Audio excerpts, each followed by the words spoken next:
U.S. Department of Justice releases new trove of Epstein files. Russia does not believe Ukraine is ready for peace talks.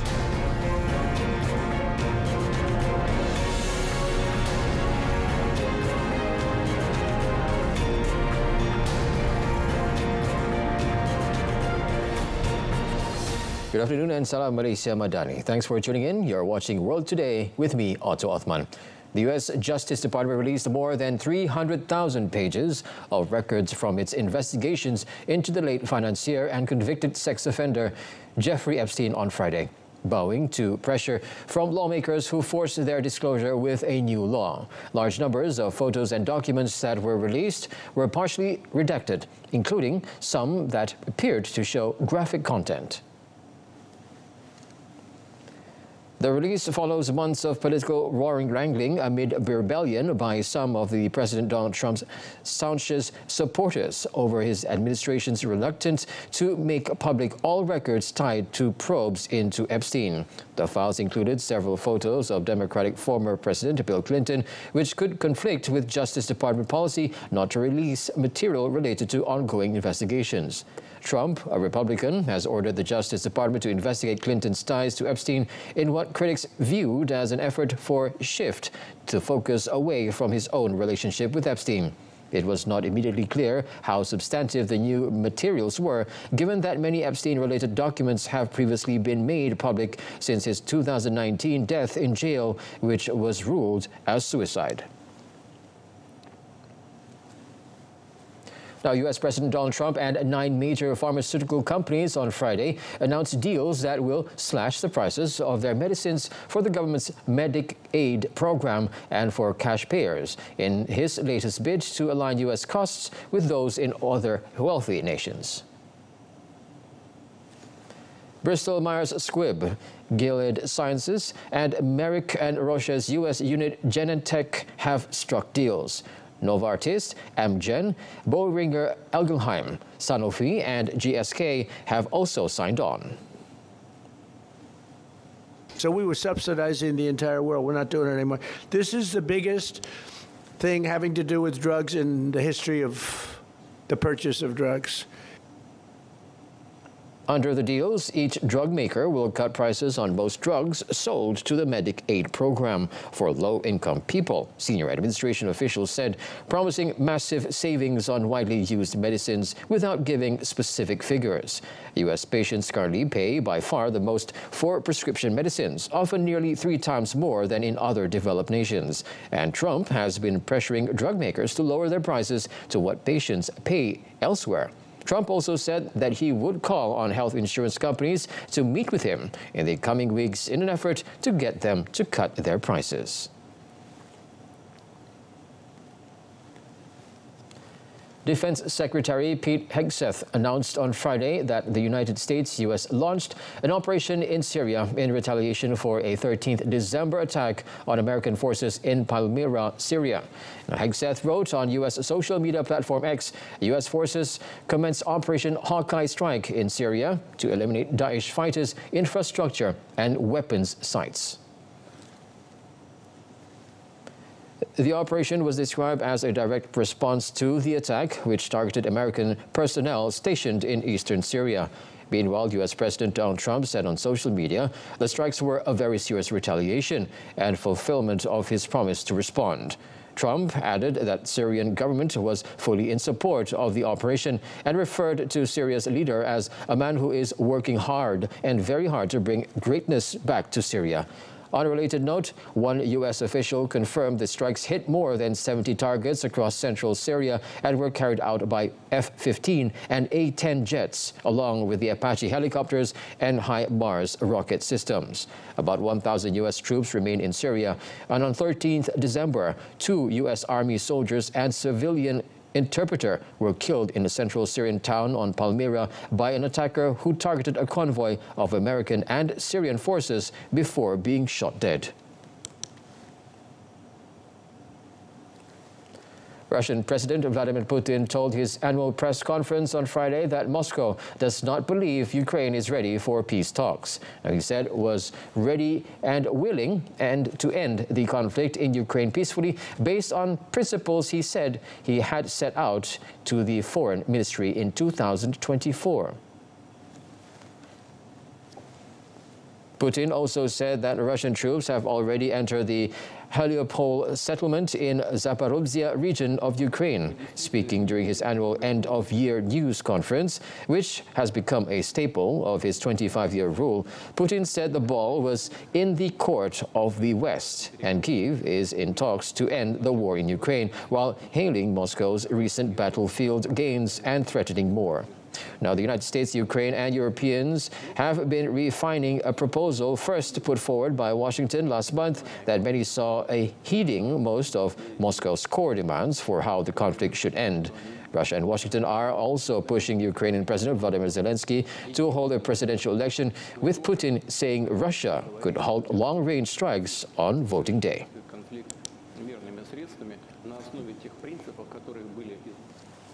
Thailand has temporarily closed more than 1,000 schools in border areas following a new round of armed clashes between Thai and Cambodian troops along their shared border.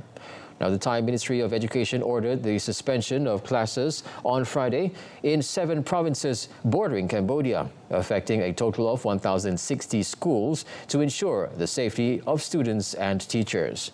Buriram province is among the areas most affected by the renewed fighting, with more than 100 schools shut down. At local shelters, displaced residents, including children and teenagers, have sought refuge as fighting continues. Now, several children said they had stayed in the shelter for 11 to 12 days already, adding that schools won't be open until the clashes end.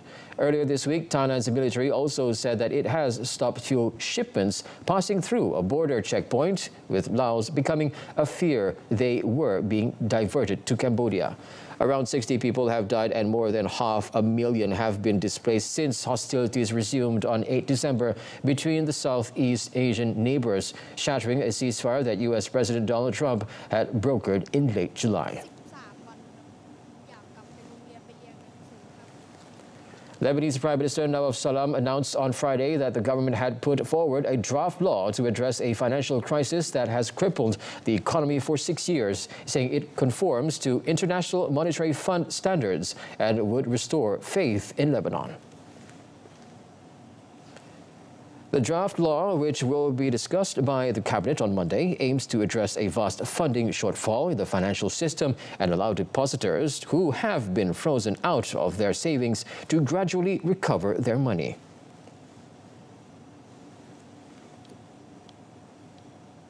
وسوف يساعد إقرار هذا المشروع على استعادة الثقة بلبنان عند أشقائه وأصدقائه، لأنه يتوافق مع المعايير الأساسية لصندوق النقد الدولي. The draft law is the first to surface since Lebanon's financial system collapsed in 2019 after decades of corruption, waste, and unsustainable financial policies. The World Bank ranks the crisis among the worst globally since the mid-19th century. It froze depositors out of dollar accounts, prevented withdrawals, and drove the Lebanese pound down by more than 90%. In 2022, the government put losses from the crisis at about $70 billion, a figure that is now likely higher.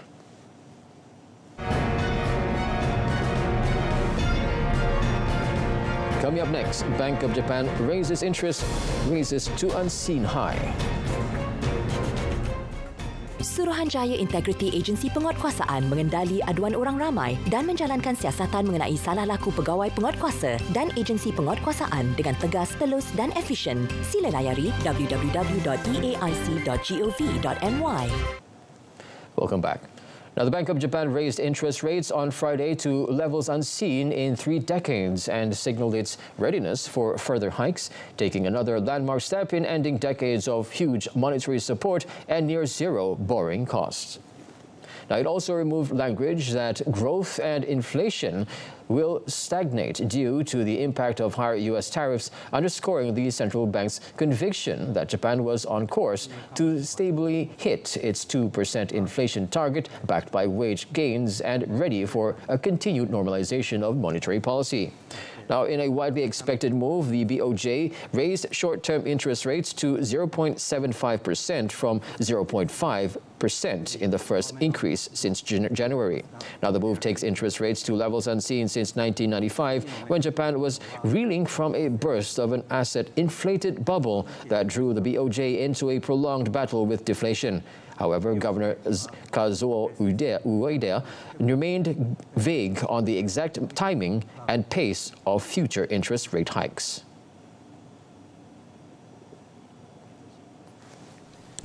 金融緩和の度合いを調整するペースは、今後の経済、物価金融情勢次第であって、毎回の金融政策決定会合において、経済物価の見通しやリスク、見通し実現の角度をアップデートしながら適切に判断していく方針です。本日追加でやるした複数の China saw 61,207 newly established foreign invested firms in the first 11 months of 2025, a year-on-year increase of 16.9%. Now, the information was made public in a data statement released on Friday by the Ministry of Commerce. Now, during the period, the actual foreign direct investment FDI inflow totaled 693.18 billion yuan, equivalent to about $98 billion, down 7.5% year-on-year. However, the data showed FDI in November alone jumped 26.1% year-on-year. By sector, manufacturing attracted 171.72 billion yuan, equivalent to about $24 billion in actual FDI during the 11-month period, while the services sector drew 506.29 billion yuan, about $71 billion. Now, investment in high-tech industries remained robust, totaling 221.26 billion yuan.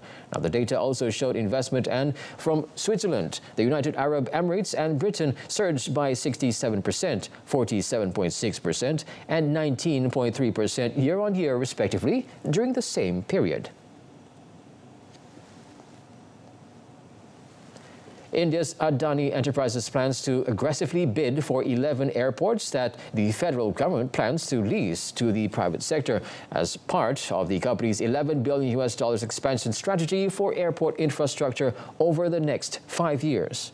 Now, billionaire Gautam Adani-led conglomerate has embarked on an expansion spree in recent years, with its airport subsidiary becoming the largest operator in India by a number of airports. India's other major aviation player, the GMR Group, is the largest operator by number of passengers handled.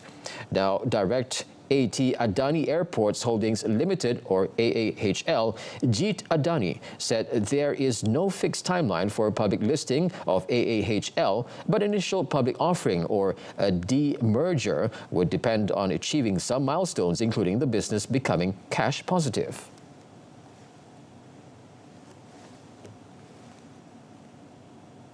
The first was the operationalization of Navi Mumbai.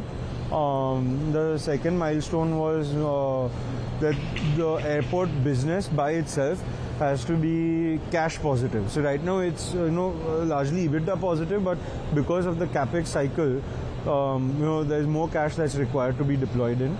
And then the third part was that the first phase of our city side development is executed and leased out. The Indian government is leasing out government-owned airports for long periods to private players, while incentivizing building new ones. Now, at least 3 people have been killed and 5 injured after a knife-wielding attacker went on a rampage in central Taipei before dying during a police chase. Taiwan Premier Cho Jung-tai said in a statement on Friday that the suspect had left off smoke bombs at Taipei's main train station and then ran to a nearby subway station in a busy shopping district, attacking people on the way. Cho said the attacks were a deliberate act, although the motive was not immediately clear. The suspect then died during a police chase after falling from a building. Mayor Chiang Wan-an told reporters that the attacker had apparently jumped off the building to evade arrest and has been confirmed dead. Identifying the deceased suspect only by his last name, Chiang Premier told reporters that he had a prior criminal record and outstanding warrants and said his house has been searched. Meanwhile, President William Lai Ching-te told reporters that the Taiwanese authorities would quickly clarify the details of the case. Violent crime is rare in Taiwan, though an attack in 2014 horrified residents when a man went on a stabbing spree on Taipei's metro, killing 4 people. He was executed for the killings in 2016. At least 7 Colombian soldiers were killed and 31 others wounded when the ELN guerrilla group attacked a military battalion in Aguachicha, Caesar Department on Friday, using explosive devices and gunfire. Authorities said the assault on the Captain Antonio Ricorte Infantry Battalion No. 14 was attributed to a Camilo Torres Repartipo front, a branch of the ELN guerrilla group, and involved drones modified to launch explosives. Hospital officials reported that of the 16 soldiers treated, 2 were transferred to higher-level facilities, 5 underwent surgery, with 4 remaining in intensive care, and others were under observation in emergency services. Now, the attack occurred following a 72-hour national armed strike launched by the ELN over the weekend, with peace negotiations between the guerrilla group and President Gustavo Petro's government frozen since January 2025 after a violent offensive in the Catatumbo region displaced more than 50,000 people. The ELN, which is present in over a fifth of Colombia's 1,100-plus municipalities, also vowed last week to fight for Colombia's defense in the face of U.S. threats of impartialist intervention.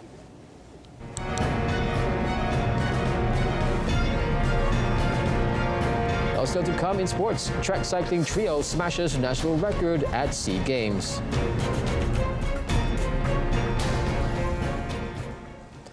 National track cycling trio Muhammad Fadil Muhammad Zonis, Muhammad Akmal Nazim Jusena and Muhammad Ridwan Sahrom smashed the national record on their way to the gold medal of the 2025 SEA Games men's sprint at Hua-Mark Velodrome in Bangkok yesterday.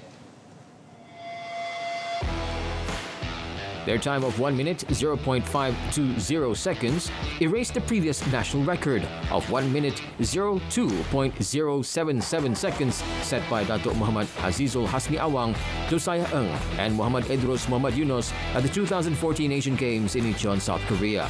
Muhammad Fadil said the open track favored the Thai team of Yenyong Pecharat, Jai Ang Suta Sawit and Norasetada Bunma, who recorded a time of 1 minute 00.720 seconds for the silver, but they were more than capable of facing them thanks to continuous training at the Cheras Velodrome. Besides this gold medal, Malaysia also won the men's Kirin Gold through Muhammad Ridwan, the women's Scratch Gold through Nur Aisha Zubir, and the men's Team Pursuit Gold through Azim Alias, Hafiq Jafri, Yusri Shari, and New Joe Lau, as well as a silver through Joe Lau in the men's point race. Meanwhile, Nur Alicia Rania, Nurul Farisha Alia Effendi delivered the first SEA Games diving gold for Malaysia at Assumption University Aquatic Center yesterday. The duo garnered 248.40 points to finish ahead of Singaporeans Ainsley Kwang, Renee Cham, who collected 237.00 points. The 20-year-old Alicia is making her second Games appearance, while it is a first for the 15-year-old Farisha.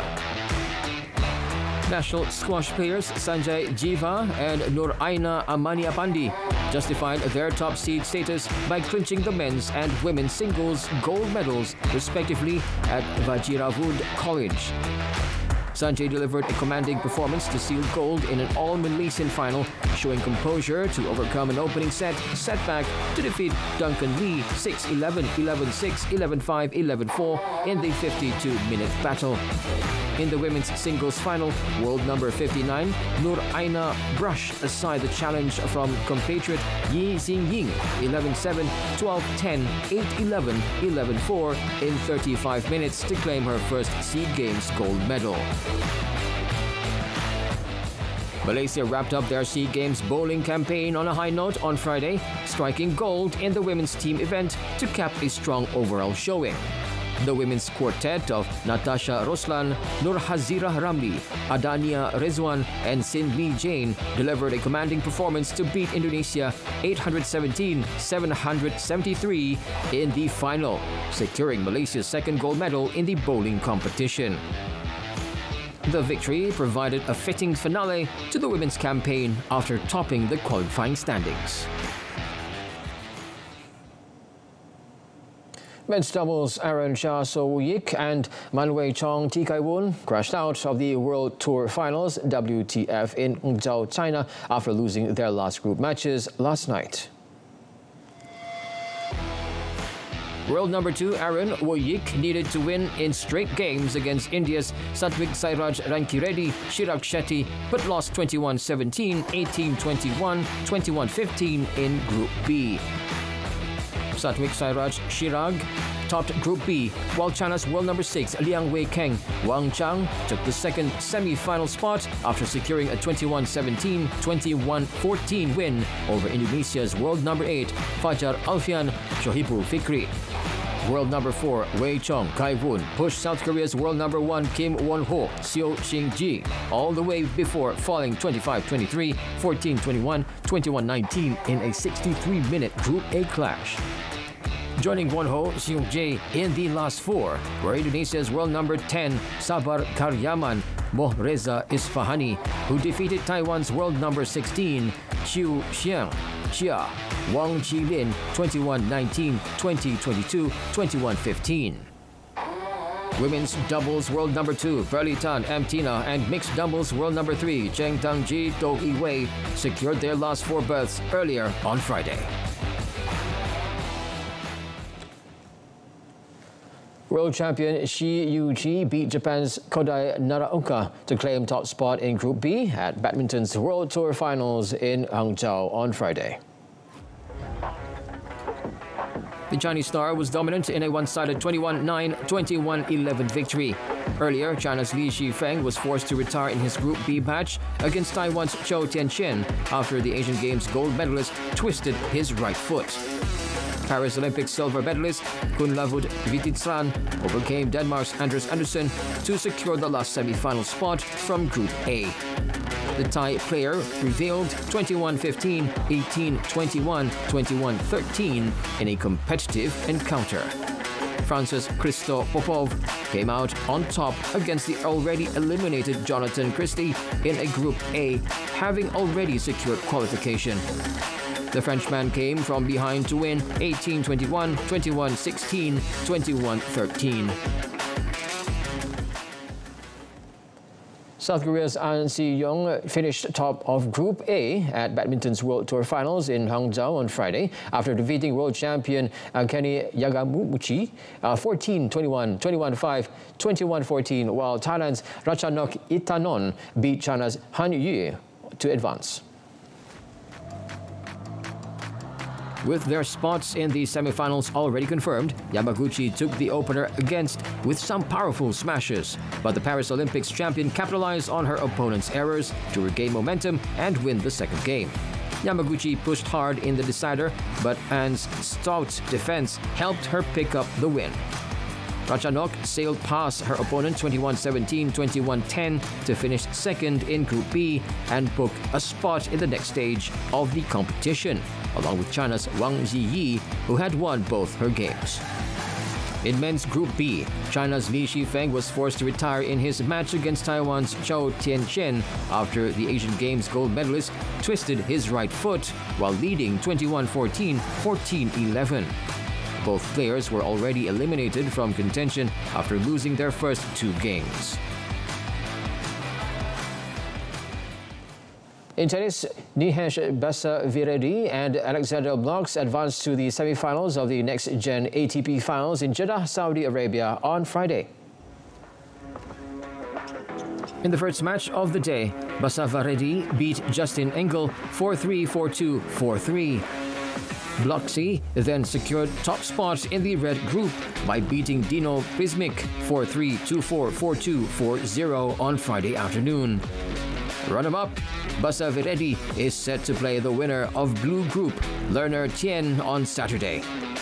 Tien beat Norwegian in the evening session to secure his spot in the last four, but his opponent also qualified by winning a set in a 1-4, 4-1, 4-3, 4-3 victory. Rafael Jodar overcame close friend and countryman Martin Landaluce with a 4-3, 4-1, 4-3 win, but it wasn't enough to reach the knockout stage.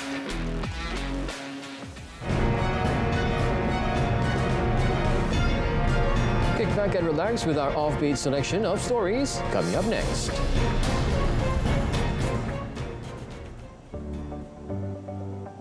Deaf and hard of hearing people have been treated to a preview of the latest version of XRAI Inc.'s live caption smart glasses. For those who are deaf or hard of hearing, or perhaps struggle to engage with conversations around them, they can simply put on a pair of smart glasses and immediately see the words being said around them. XRAI Glass says their technology is poised to transform accessibility for the deaf and hard of hearing community, delivering real-time AI-generated captions directly within the user's field of vision. I think it's excellent in terms of concept. I heard once about it, but I was very impressed what I saw. Because my hearing is going down, so suddenly I've got, this is like a ray of sun, something, at least, there's something else coming. The tech was inspired by XRAI's founder, Dan Schaefer's personal experience with his grandfather's hearing challenges, highlighting the potential for technology to bridge communication gaps. Italian paleontologists have uncovered thousands of dinosaur footprints on a near vertical rock for more than 2,000 meters above sea level in the Stelvio National Park. A discovery, they say, is among the world's richest sites for the Triassic period. The tracks, some up to 40 centimeters wide and showing claw marks, stretch for about 5 kilometers in the high-altitude glacial Valle de Fralle near Bormio, one of the venues of the 2026 Winter Olympics in the northern region of Lombardy.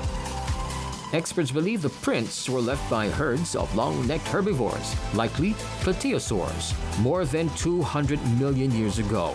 But the area was a warm lagoon, ideal for dinosaurs to roam along beaches, leaving tracks in the mud near the water. As the African plate gradually moved north, closing and drying up the Theiss Ocean, sedimentary rocks that formed the seabed were folded, creating the Alps.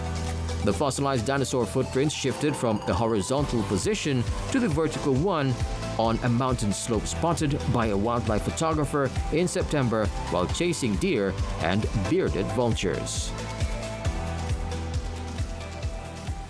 Well, that wraps up World Today this time around. In our top story, U.S. Department of Justice releases a new trove of Epstein files. Until then, I'm Otto Othman. Salam Malaysia Madani, and thanks for watching.